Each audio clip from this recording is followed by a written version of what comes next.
Look what arrived in the post today. I am so excited to read this book. I think I'm going to start it pretty much straight away. I've been waiting for this book for probably coming up on a year now, because this book actually came about because Morpheus put together an Indiegogo campaign. She basically had been wanting to set aside the time to actually create this book for a very long time, and somebody suggested to her that she try some sort of crowdfunding campaign, and not only did she achieve her goal, but she actually majorly surpassed her goal for the money that she wanted to raise, and she's been doing adding all sorts of extra bonuses for the people, for the backers. So I went for a pretty basic backing because, you know, I'm not very flush with cash, and I wasn't at the time either. And you know, honestly, I was more than happy to get involved with this project because this book is probably going to be the go-to. As you can see, it's quite a hefty tome. It's probably going to be the go-to book about the Morrigan for people who are wanting to work with her. Seeing this book coming from somebody who has actually really gone into the lore, that she, you know, has really done some pretty scholarly research and has also worked with the Morrigan for well over a decade. It could be coming up on 2 decades now. 15 years perhaps that she's been working with the Morrigan. So it's kind of rare to have those two things come together in somebody writing about really any of the Irish deities or folkloric figures, but particularly the Morrigan. So I'm very, very excited about this. As you can see, there's some really beautiful artwork going on. So yeah, at the time, you know, I paid a really fair price to get this book. It's a signed copy, signed first edition copy. And you know, I was really, really happy to be able to back the project and have it go ahead. I'm sure it's available, well, it's definitely available now for purchase if you want to have a look for it on her website, which is bansheearts.com. It's also available on Amazon, I know. And I'm pretty sure it's available in ebook form by now as well. So yeah, I can't wait to get stuck into this book, and I will be doing a review soon, which in fact I'll probably tack on to the end of this video, so you already know that I've done a review.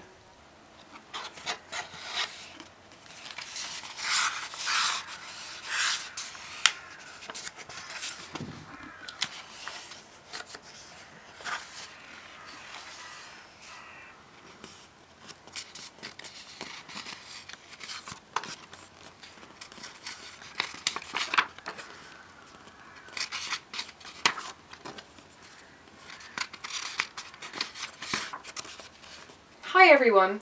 Today I'm going to be reviewing the Book of the Great Queen, which is a book about the Morrigan by Morpheus Ravenna, and apologies if I'm mispronouncing that name. So this is going to be the first book review that I make on the channel, but I have been meaning to do this for quite a while, and I think I will start reviewing other books too. I did make a video maybe a year and a half ago which kind of touched on my 5 most influential books on me spiritually, but obviously because there were 5 books in the video, I didn't have a lot of space and time to really go into them in any great depth, so I wouldn't consider that to be a review.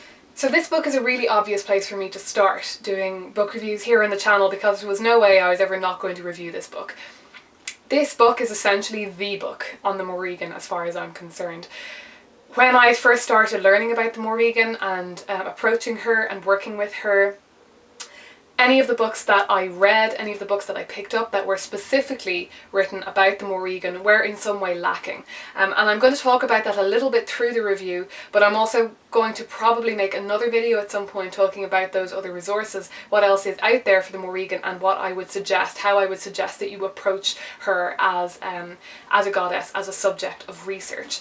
This book is the first book that I've ever come across that actually combines academic research with personal experience. It is the only book that I find is actually academically viable, and which, you know, that the resources, all of the resources listed in this book, the entire bibliography, are all resources that I would trust, that I would respect, and I would have kind of no qualms about taking on board everything that this author suggests about the Morrigan, taking on board all of her ideas and interpretations that she has come up with through the course of her study, through the course of her work with the Morrigan. And because it is a perfect balance, like I say, between somebody who is actually has properly researched the folklore, who has actually delved into the manuscripts, has delved into the academic research, and at the same time has actually worked with the Morrigan herself, that she has a working practice, that she is deeply devoted to the Morrigan, she is a priest of the Morrigan, and so in those two different ways she is a highly, highly respected devotee of the Morrigan, and I have nothing but respect for her. When I first started working with the Morrigan, for quite a long time I didn't actually go actively looking for books on her that were specifically written about her. I definitely read, you know, other bits and pieces of material that kind of looked at Irish folklore, Irish mythology, and I was already quite familiar with Irish mythology just through coming up through the Irish school system, and also through having a father who is very interested in Irish mythology and folklore. So for quite a long time I didn't really go looking for any books that were written by pagans or by people who were approaching the Morrigan as a goddess, as opposed to simply just looking at her story. But then at some point when my exploration of the Morrigan kind of deepened, maybe about 2 years ago, I did start looking for books, and I was rather disappointed with what I came across. I am going to make a video about those books, about the books that I have read, about the other resources that I came across in looking at the Morrigan more deeply. But I will say that there was really nothing that I felt was approaching her at the level that I wanted. There was nothing that was really giving me anything I didn't know already, if you know what I mean, because I had read the stories, I had read most of the kind of source material. I was familiar with Irish culture, I was familiar with Celtic culture, and kind of the basics of Celtic history, Irish history, all of that kind of stuff. And so there wasn't really a whole lot that these books were really giving me. So without further ado, I will talk a little bit more about the actual book. I had known about this woman before, I had read her blog, I was, really I was really an admirer of her work and of the things she had to say about the Morrigan, and actually I had come across a good few sources through her that had been really, really invaluable to me. So as soon as I saw her, saw that she was doing this, I knew that this was going to be a really special book, and I knew that she was going to deliver, because from the outset she was kind of saying that she was going to combine the kind of academic folkloric research kind of side of things with the more personal approach, with the kind of practical aspects of a devotional practice to the Morrigan, and it just sounded absolutely perfect. It sounded like exactly what I've been searching for, and that it absolutely has. So the book itself, it is kind of independently published, and I will say that you can tell, the way that when you can tell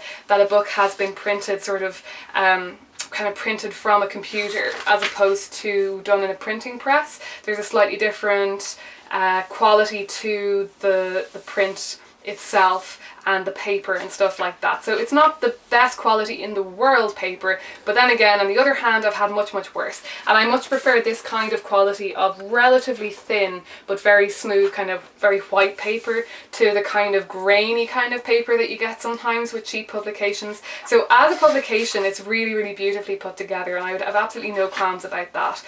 It's a beautifully bound, well, it's not bound, it's paperback, but it's a beautifully put together book. She's used a really lovely self-made font for, the titles, the chapter headings and things like that. The font itself is, it's a good size, easy to read, and there are a lot of, resources at the end. There are, works cited. The bibliography is pretty extensive. And there's some wonderful artwork both on the cover and at the beginning of each chapter. We have black and white prints of some really wonderful original artwork. The artwork is not actually by the author herself, although she is an artist. It's by an artist called Valerie Heron, I believe. So the book is split into two main parts. The first part looks at the kind of source material. It looks at the stories of the Morrigan herself. And the second part looks at practice, and I'll talk a little bit more about that once I've kind of delved into the first part of the book. So the first part of the book looks at the mythology, the stories. It's a really thorough, really extensive examination of really all of the stories, all of the folkloric tales and mythological sagas in which the Morrigan features. It really it's a really wonderful overview. It gives you a great idea of how often she actually appears in the literature, where you can find her, how many different versions there are of different tales, what manuscripts which these stories can be found in. It gives you an idea of kind of the trajectory of the writing of these stories, because if you know anything about Irish mythology, Irish folklore, and the Irish gods and goddesses, you will know that all of this was written down quite late by Christian monks, and I think the earliest manuscripts date from maybe the 8th, possibly the 9th century, and we're looking at manuscripts that go all the way up to kind of even as late, I think, as the 16th century in some cases. But most of the manuscripts that we're looking at when we're talking about the stories about the Morrigan, the kind of core stories, we're looking at manuscripts that date from pretty much from the 9th to the 12th centuries. So that's quite a long time. I mean, that's a millennia or more after around the time when these stories were kind of set, when we think these stories kind of originate from. So that's quite a long time, and there's quite a lot of room for changing of the stories, for the stories and the characters to have evolved, for the monks to be putting a Christian spin on them and that kind of thing. And there's also obviously a lot of confusion as to which stories are more authentic, which are more altered from the time, and there's a lot of confusion of names and characters, and the Morrigan, gets we kind of see different aspects of her in different manuscripts through different stories and at different times. And I think that the first part of this book gives a much clearer depiction of what is actually available, what is actually there, and how we can interpret that material than any other source I have ever come across. I find that other sources will kind of gloss over some of the literature and kind of focus on the bits that they think kind of make sense, and some books will kind of simplify the material on the Morrigan in order to, like I say, to create a kind of more cohesive story and a cohesive picture of her. But the reality is, and the picture we receive of the Morrigan through these stories is quite complex,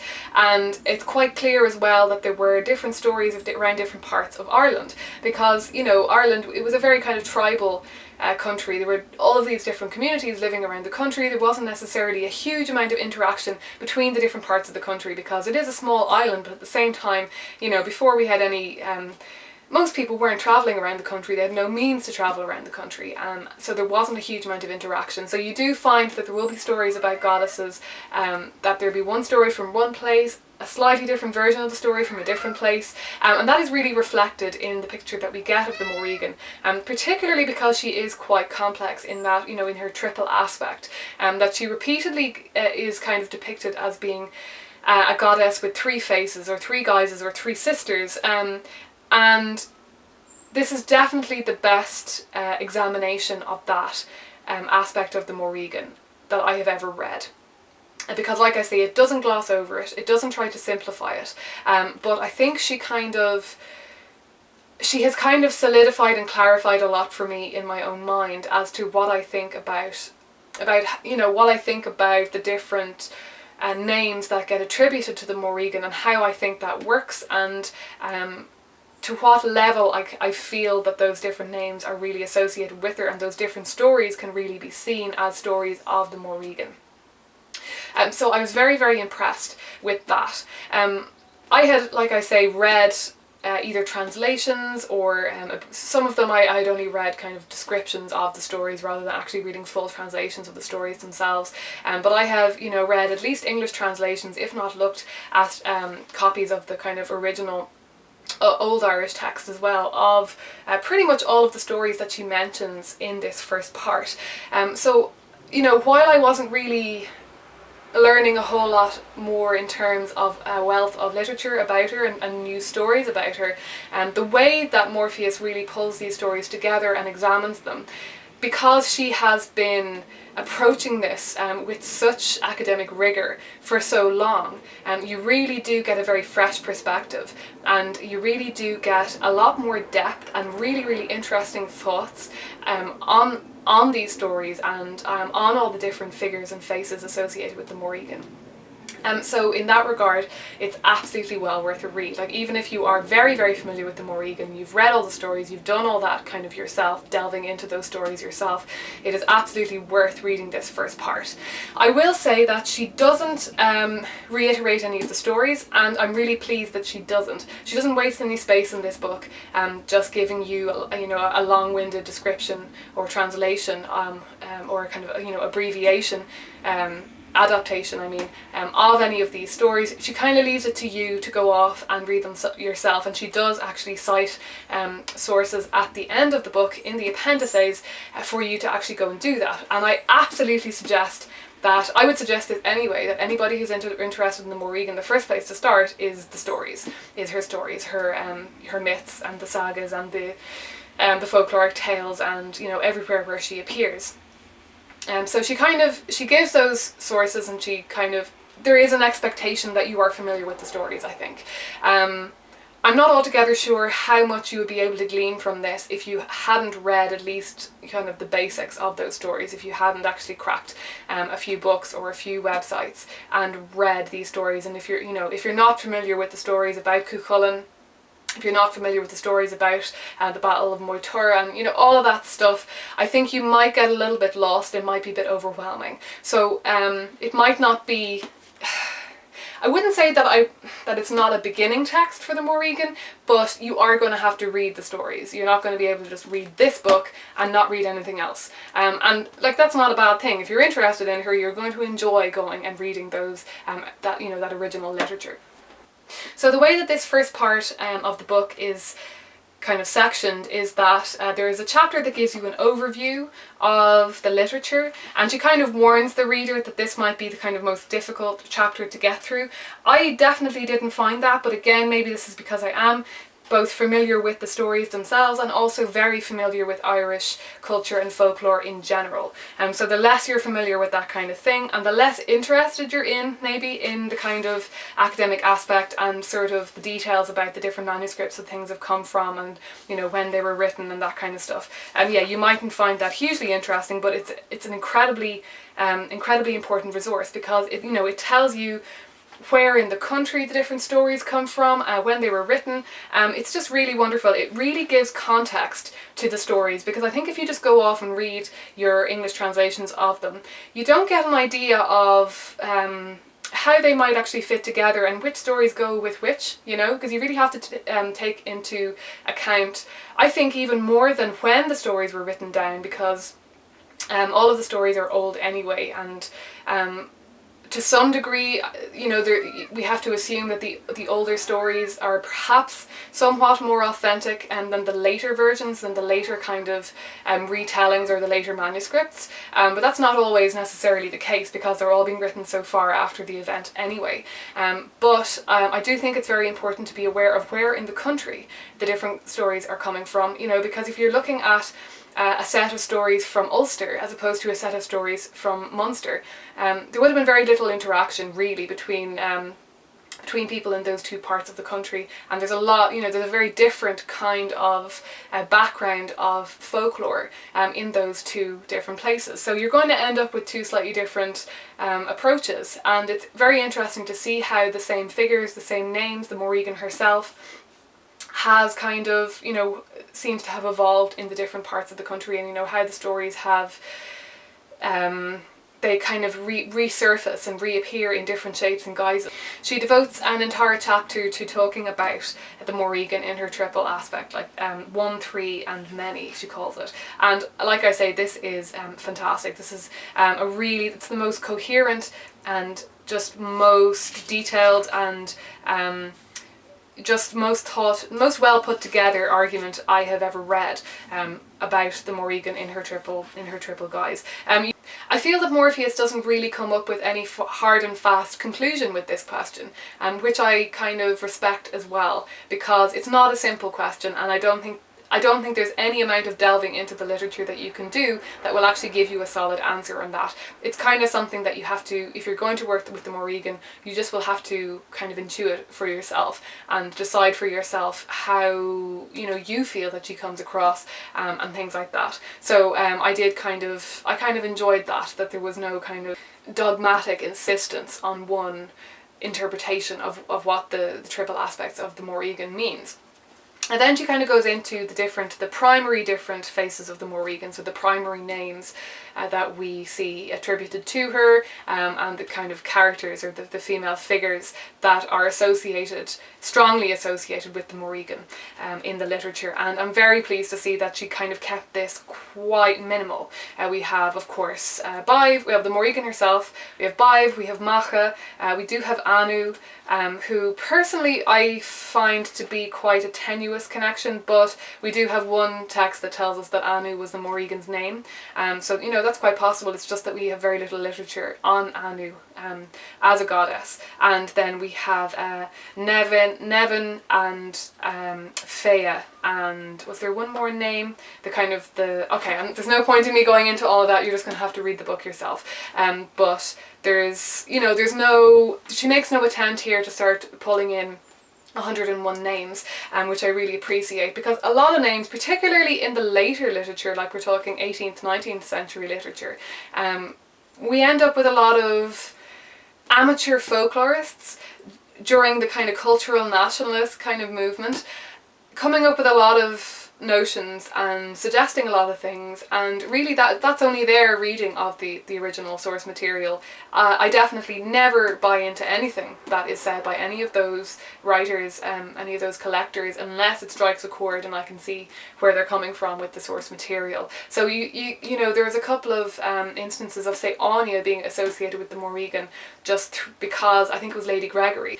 So she kind of associates Anya with the Morrigan, but I've never seen that anywhere else, and I think that might have actually been a conflation of the name Anya with Anu, and that doesn't actually make any sense, within the language. So I kind of appreciate that none of that has been touched upon here. And if you want to go and start making those connections, I'm definitely not going to say that they're not there.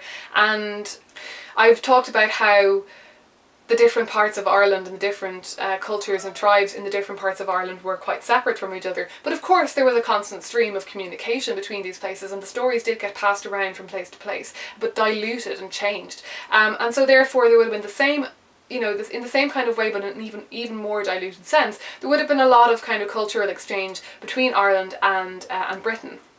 And so we do see a lot of similarities in the stories, particularly between Welsh folklore and mythology and the Irish folklore, and we do see a lot of kind of similarity, but it's impossible to say exactly where the connections are, and does one goddess really equate to another goddess? It's not as simple as finding a similar sounding name or a similar story and saying, oh well, those two must be connected, because actually repeatedly we find similar stories over and over and over with all sorts of different names. We see this in cultures that are side by side, where there has actually clearly been a lot of cultural exchange, but we also see this all around the world, and a lot of that might just be something in the collective unconscious, and very similar kind of story tropes that reappear over and over, and sometimes it really is just coincidence. So I think that if you've once you've really gotten to grips with the source material, with the literature that is actually there on the Morrigan, and not just on the Morrigan but maybe all of that kind of old all of the material that is actually in existence from that kind of medieval and slightly older material that we have, because there's not a huge amount of it. If you've become familiar with that, and you say you've read this book and any of the other books that I'm going to talk about in another video, and you want to start delving into maybe cultures in Britain and other Celtic pantheons and stories and mythologies, and seeing where their parallels are, there could very well be some very interesting things to be gleaned from that, and very interesting connections to be made. And I'm definitely not going to say that those connections aren't valid, because they very well may be, but I don't think that those kind of connections really have any place in a book that is specifically dedicated to the Morrigan. I don't think there's any need for them. There is, while like I say, there's not a huge amount of material on the Morrigan, there is a fair amount. There are quite a few stories, and she features quite prominently in the time, which is a pretty epic saga. So there's definitely a lot to be reading, and there's a lot to be thinking about. And I think in some ways, at the risk of insulting people, in some ways I think it's a sort of scholarly laziness, and to kind of start hopping around other cultures and kind of making assumptions about where connections lie before you actually really delve into the literature that is there. Because like I say, if you really dig around, there's quite a wealth of material to be read, and I would say that it's more worth your while to be learning more about Irish folklore and reading more of the Irish myths and sagas before you actually go looking at other cultures. I think it's more important and more fruitful to be really getting to grips with what the tropes of Irish stories are and what kind of patterns exist in those stories, because it's all very well to kind of cherry pick the stories about the Morrigan, but I think you only get a certain amount from that. You're not really getting it in context. So I would say that it's important to flesh out your context before you start kind of delving into other areas. I almost forgot actually my favourite chapter in the whole book. I don't know how I nearly forgot to mention that in the first part, which is an entire chapter devoted to the poems of the Morrigan. So these poems are really quite unique. They really stand out from the rest of the material, the rest of the stories, the Morrigan stories, because they are written in a much more archaic language than the rest of the stories. And to the extent where it often seems as though these poems spoken by the Morrigan perhaps were actually the original story. This was the original story that perhaps got passed down orally through the centuries, and the rest of the story is kind of perhaps an explanation of those poems, because they were actually ancient by the time the monks were even writing this stuff down. And even the monks themselves perhaps were starting, this language would have been archaic for them. So they were kind of writing down the story in their own kind of, well, it was still Old Irish, but more modern Irish. But these poems were, because they're poems, they're still written in the original language. So yeah, translations of these poems are few and far between, and most of the core translations that you come across of these texts of the Morrigan stories, they won't actually be translated at all. Some of these poems have only been maybe translated by one scholar, some of them by a few. So what Morpheus offers us here is that she gives her own kind of translation, or maybe an edited version of a translation by another scholar, and which is really, really interesting. And I have to say that largely from my own limited understanding of Old Irish, I would have to say that I really agree with a lot of the decisions that she's made. Now I don't actually know any Old Irish myself. I am a fluent modern Irish speaker, but I don't actually speak any Old Irish. But at the same time, I feel like, having worked with the Morrigan and become very familiar with her archetype, very familiar with her stories, I think some of the suggestions and the alterations that Morpheus has made to these translations, it really does make an awful lot of sense. I think this book is actually worth buying purely for this one chapter on these poems, because we get a quite detailed examination of the poems and what they tell us about the Morrigan and her function, and what her role was, how the people at the time actually understood her, all that kind of thing. And these poems are just hugely important, and it's wonderful to see that more people are starting to become interested in these poems, to start translating them and looking at them, and getting to grips with this really old Irish, this really old form of Irish.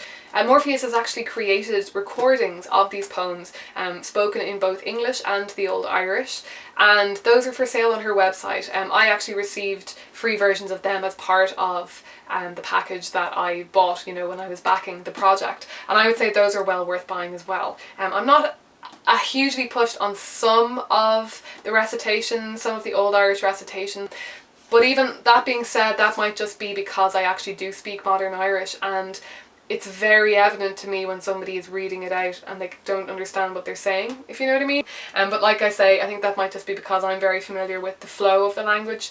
Obviously the vocabulary has changed a lot over time, but modern Irish is actually not that, like, structurally and grammatically not that different from Old Irish, so the flow of it just, I think I can tell when the person speaking is familiar with the language. But they're still a wonderful resource. I absolutely love them. And listening to those poems either in English or in Irish has actually become part of my devotionals to the Morrigan, as is reading them aloud. So purely for that examination and for Morpheus's own translations, edited translations of those poems, I think this book is actually, you know, worth buying just for that. Then we get into the second half of the book, and the book is over 400 pages long actually in total. I mean, right to the end of the index it's 480 pages long, so you know, it's a decent sized book.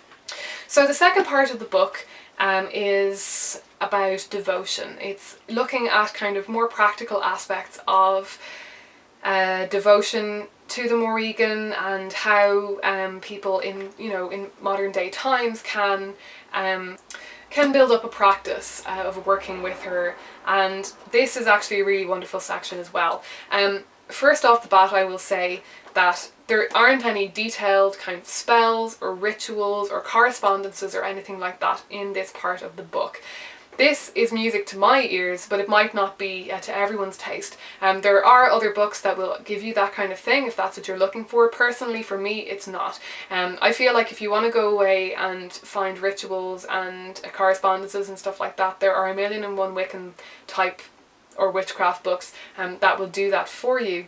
What Morpheus does is, in my opinion, an awful lot more valuable. Essentially, she looks at, I can't remember how many different aspects of devotion, how many different, there's I think 8 chapters, 8 or 9 chapters, and it's called Part 2 Cult.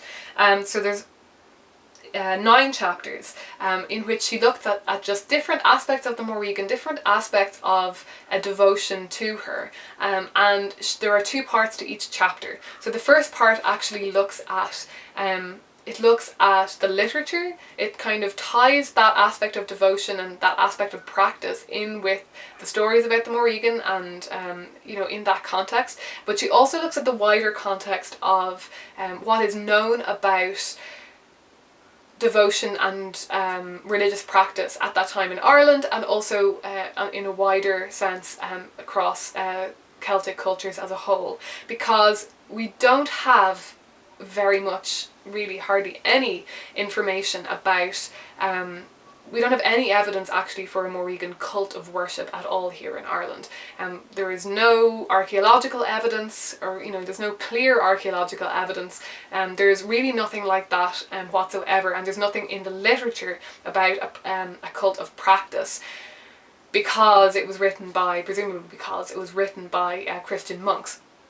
But what we do have, and this is where this book gets really interesting actually the whole book is wonderful, but this part of the book is particularly unique, I think, and because what we do have is a wealth of information that we can kind of pull out of other areas and other bits of information that we have about what life and religious practice looked like at that time, and we can kind of draw the 2 things together. We can put together what we know about the Morrigan from the literature and what we know about other similar deities in other parts of Celtic Europe. We can kind of draw that together with what we know about Ireland, what we know about practice in Ireland, what we can learn from the archaeology and so forth. And what Morpheus has done is that she's kind of managed to draw together all of those different pieces of information, all of that different scholarship, and she presents a really cohesive and coherent argument for what a cult of the Morrigan could have looked like at the time, and then from that how we might kind of interpret that in a modern sense, how we can make that relevant to us in the modern day. And it's kind of hard to describe and explain, but it's done really, really well. And again, you know, I don't feel like there's a lot of kind of guesswork or assumptions being made here, and she's really quite open about the fact that the suggestions that she's making are not being drawn from any clear archaeological evidence here in Ireland. But like I say, it's important to understand that on the one hand, Ireland was distinct from the rest of Europe, and the Morrigan was, you know, the Morrigan stories are distinct in the different parts of Ireland and all of that kind of thing. But it's also important to remember that, you know, there is a certain amount of fluidity from country to country, and that there was a lot of movement in Europe, and also, of course, that the Celts in Ireland originally came from mainland Europe, and that there would be kind of remnants of the culture, you know, that there are definitely ties and correlations between the different kind of Celtic cultures. We definitely see similarities and tendencies, cultural tendencies, and that will be echoed throughout Celtic culture. So, you know, it's important to remember that the Celts, it's not really a thing, like there's no such thing as a Celtic pantheon, but all the different gods and goddesses of Celtic Europe, you know, we see connections, we see correlations, we see similar figures appearing here and there, and sometimes you can kind of guess that perhaps those two deities, you know, maybe they evolved from an original kind of Ur-Celtic deity of that kind of archetype. Yeah, this is just such a unique book. I've said that before and I'll say it again. It's I've never read anything like it actually, just within kind of modern paganism at all. And I'm sure there are other things like it, but if there are, you know, I really want to read them, and I am hoping to come across books that are kind of, that manage to achieve this wonderful blend of scholarship and experience, because it's really quite exciting to come across this, because I think when we're developing our own spiritual practice and when we're looking to deepen our relationship with various deities, most of the time we have to kind of pick and mix from various different types of sources. Most of the time our information, you know, our kind of folkloric information, or the mythology and that kind of more scholarly kind of approach is going to be coming from a very different source from the maybe more experiential stuff that we also want to hear about, because, you know, we all want to hear about other people's experiences of the gods and to just be inspired by and get some inspiration from the ways that other people have experienced these deities or these archetypes, if that's your view.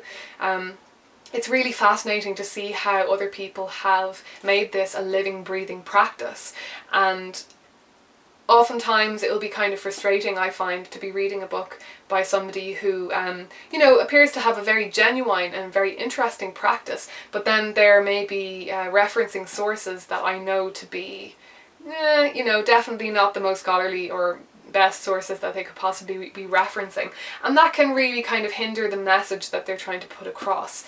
So it's really, really wonderful to have those two different sides of modern paganism brought into one book. It's really quite unusual, because of course, you know, not all pagans can be folklorists. You know, we don't all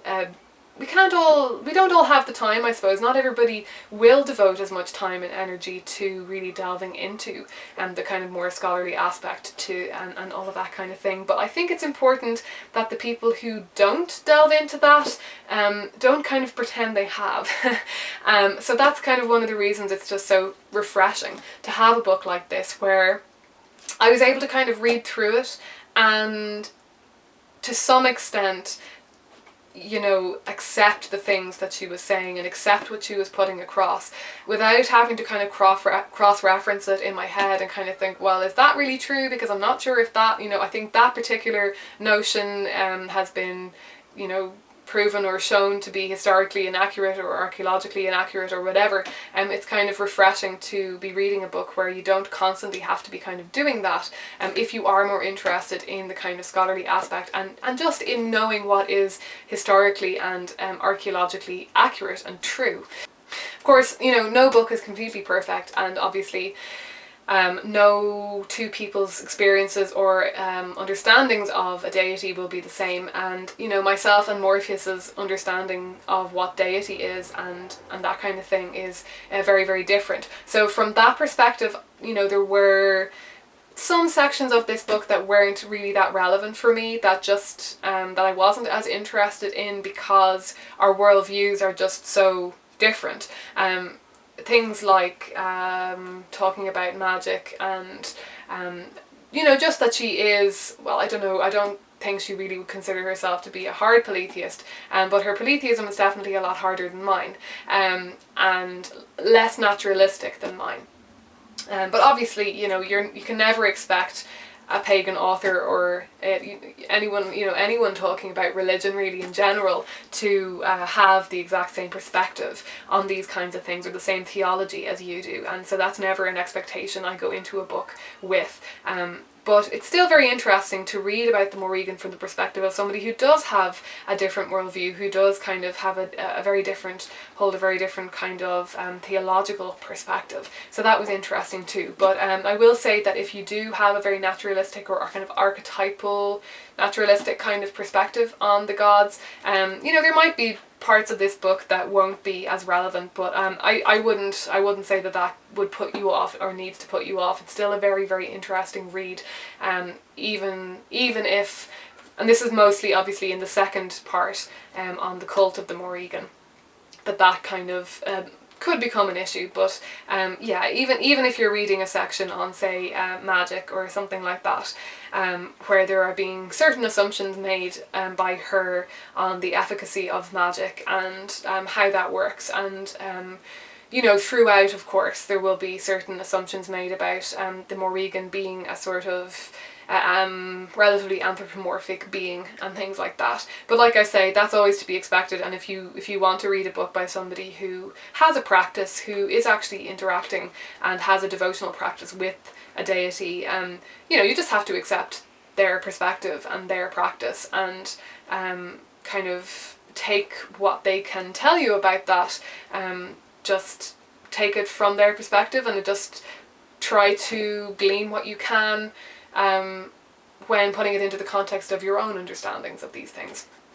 So I think that's all I wanted to say about this book. It's been quite hard to kind of squeeze all my thoughts into a video of kind of reasonable length. And if I think of anything else that I want to add about this, I might make follow-up videos or whatever. I will probably make a follow-up video at some point about my relationship with the Morrigan, because I have been working with her more. I kind of have been wanting to step up my devotionals to her and my relationship with her and that kind of thing, and this book is definitely going to be a springboard for growth and a deepening of my relationship with her, and that is for sure. I definitely wish that this book had come into my hands or had come into existence a lot sooner. So I think I'll leave it at that. If you're having any qualms about buying this book, I would say don't. It'll definitely be useful, and I think no matter what aspect you're interested in, even if you're not interested in the kind of scholarly side of things, this will be of interest if you're interested in the Morrigan at all. I feel like for any devotee of the Morrigan, this should be required reading. It is that book. It's that book that you've been waiting for. If you have any questions, definitely leave them below, and if there are enough questions that I feel like maybe I need to make another video replying to those queries, then I definitely will do that. And if not, I'll just reply to your comment below, which I will do anyway. I will endeavour to do as quickly as possible. And yeah, I will leave it there for the moment, guys. So yeah, I hope this was helpful, and for any of you who have actually read this book or purchased this book, I hope you're enjoying it. I hope you're getting a lot out of it, and I hope that it is, really helping you with your relationship with the Morrigan in all the ways that you hoped it would.